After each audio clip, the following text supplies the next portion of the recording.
Hi, I'm Chris, horror filmmaker and fanatic, here to explain how scary movies are. Today I'm going over the new Ethan Hawke horror flick, The Black Phone, which premiered last year at a film festival, but is scheduled to release a week from now in the year of 2022. The Black Phone takes place in 1978, where 5 children go missing in a suburban Colorado town, presumably by a supposed serial killer dubbed The Grabber. Young baseball pitcher Finney Shaw becomes the 6th victim, awakening in a soundproof basement with a disconnected phone. Finney quickly learns of the phone's ability to transmit the voices of the Grabber's previous victims, who want to help him escape. Meanwhile, Finney's sister Gwen experiences psychic dreams that send her on a quest to find him. Made on a budget of $18.8 million, since this film hasn't released yet, we don't know the box office numbers. However, we do know some Rotten Tomatoes score based on 20 reviews. It is 100%, which, spoiler alert, I find that shocking, but we'll get to that in a bit. Since everyone finds different things scary, I'm going to be breaking down The Black Phone in 4 key categories that accurately explain the different ways that this film can build up fear in an audience. If you don't want spoilers, I highly suggest skipping to this time code, where I will do a non-spoiler overview of all the categories and give you my recommendations and overall quick review of the film. But if you want to know the details of why each category gets what it gets, and you don't care about spoilers, then keep watching to find out how scary is The Black Phone. First category, the thrills, the intense, heart-pounding, in-your-face moment of any horror film.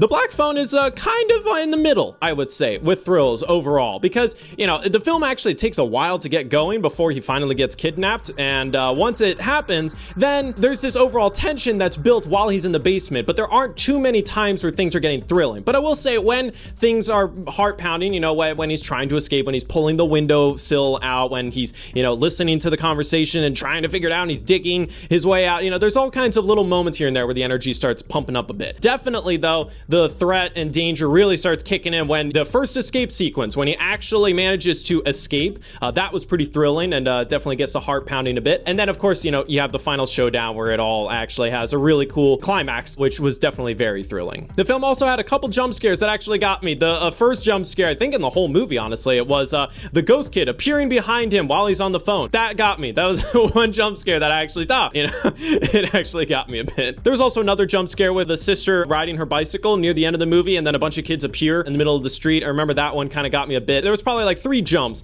that kind of got me a bit, but definitely that first one was the biggest one. Next category, grossness, the disgusting, ew, gross stuff that your mom never would want to look at.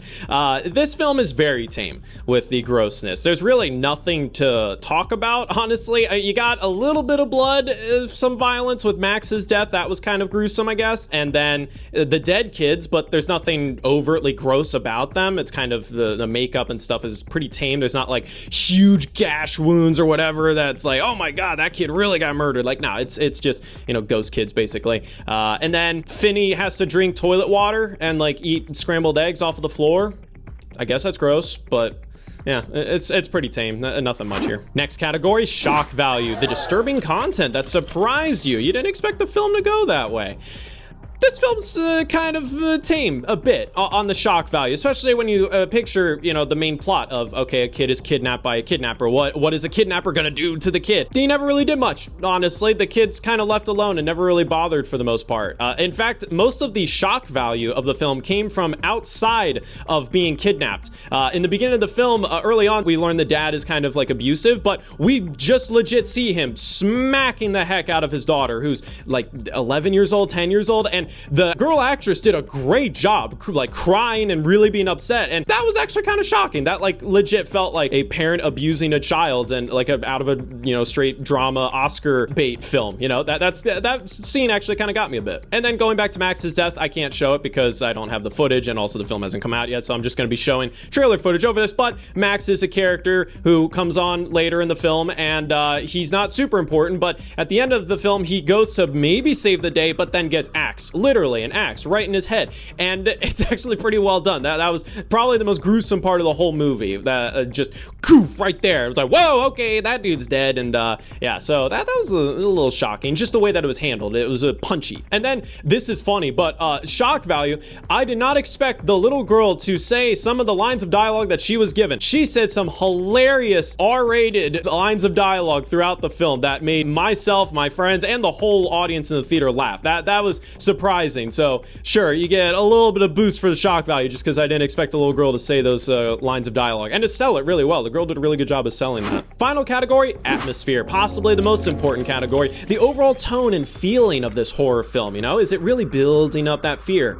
And unfortunately, I gotta say for The Black Phone, it's kind of in the middle. I would say the tone of this film feels more like a generic, you know, modern horror film. I think it was keeping the overall atmosphere more on the tame side. It didn't try to force, you know, the fears into you all the time, playing loud music and having trippy doo-doo-doo when nothing's happening. They didn't try to force too much, but at the same time, I wasn't really left with this feeling of tension or dread throughout most of the film. It was just kind of subdued, especially because you're cutting back and forth between the A story and the B story. The A story being Finney being kidnapped, and then the B story being Gwen trying to find him. And every time we're cutting to the B story, Gwen's safe. She's not in any danger, and so it's like, oh, now the tension's kind of gone for me because I'm not in this room with the kid wondering what's happening. Instead, I know everything is happening, so having that omniscient point of view kind of automatically takes me away from that atmosphere of, you know, fear and tension that Finney would be feeling as the kidnapped victim. The most the atmosphere ever got actually legitimately creepy. I mean, Ethan Hawke, when he appears on screen, he is kind of creepy to look at. He has the mask. He does a pretty good job with his performance and sort of building this weird tension of like, what's your deal, dude? What do you want with this kid? You're not really hurting him. You seem to kind of like him. What's up with you, man? And then the ghost kids, when they're appearing, that was actually kind of cool because at first I was thinking, all right, this film's gonna have a lot of scenes where Finney's on the phone talking to these dead kids. You know, is it gonna just be that over and over again, just one shot of him? But then after like the second call or so, we hear this kid talking to him for a while. He then turns and the camera, boom, suddenly there's the ghost kid right behind him. And then from then on, usually when we hear the ghost kids through the phone, we also see them in the room with him, and so they're sort of talking to him, but he doesn't know that they're there. The ghost kid is only there for us, the audience, which just gave something more visually interesting to look at. And actually probably the best shot of the film is the nice kid who we learned in the beginning of the film, and they were sort of friends. He ended up getting kidnapped, died, and it was unfortunate, but the kid was tough and knew how to defend himself, and it actually saved Finney from bullies earlier in the film. And so then towards the end of the film, the ghost version of him is then teaching Finney how to fight so that way he can take on his kidnapper, and he's like training him, and they're both doing the moves together on camera, and that was nice. That was a cool visual. Moving on to the overview of all the categories without spoilers from now on. So as you can see, this film is overall pretty tame in most of the categories. I would say there's no real fear danger in any of these categories, whether or not you find thrills the most scary part of a horror film, or if you're okay with things being slower and you care more about atmosphere. There's not a whole lot of atmosphere either. And then if you're looking for bloody violence out of the grossness, very tame. There's almost none in this film. And then of course shock value. If you're hoping to see stuff that you've never seen before, especially for a horror film, you're really not going to see much. So yeah, at the end of the day, this is just kind of an average kidnapping flick, but we'll get on to my recommendations. On to my recommendations. So at the end of the day, I've seen films like this before. I've seen kidnapping films. I've seen 10 Cloverfield Lane, Prisoners, plenty of films that have done this sort of plot, and I've seen it been done better. I was interested in this film because not only was it just different to see Ethan Hawke play the bad guy for once, but also the hearing the dead kids through the phone. The Black Phone, that's the title of the film, so there's a whole mystery built up with that. Okay, this cool fantasy element, is that ever going to be explained? Is the, you know, the phone, like, what does it mean and all of that? Why is the serial killer kidnapping these kids? Why have Ethan Hawke play the serial killer? He's clearly, the serial killer has to be, you know, an interesting enough character if you're going to have a big star play this character. And unfortunately, I didn't get much out of the film. All of these questions and interests that I had in the film, nothing ever really paid off. Nothing surprised me. I wasn't blown away by Ethan Hawke's acting. I didn't really think he was in the film enough to really get much to do. For a film that had a lot of interesting concepts, none of them really paid off. The only thing that stood out to me that was special about this film is the main two kids were great actors. I actually was very impressed by their performances. I think that was definitely what carried this movie. But there's nothing in this film that I haven't seen before and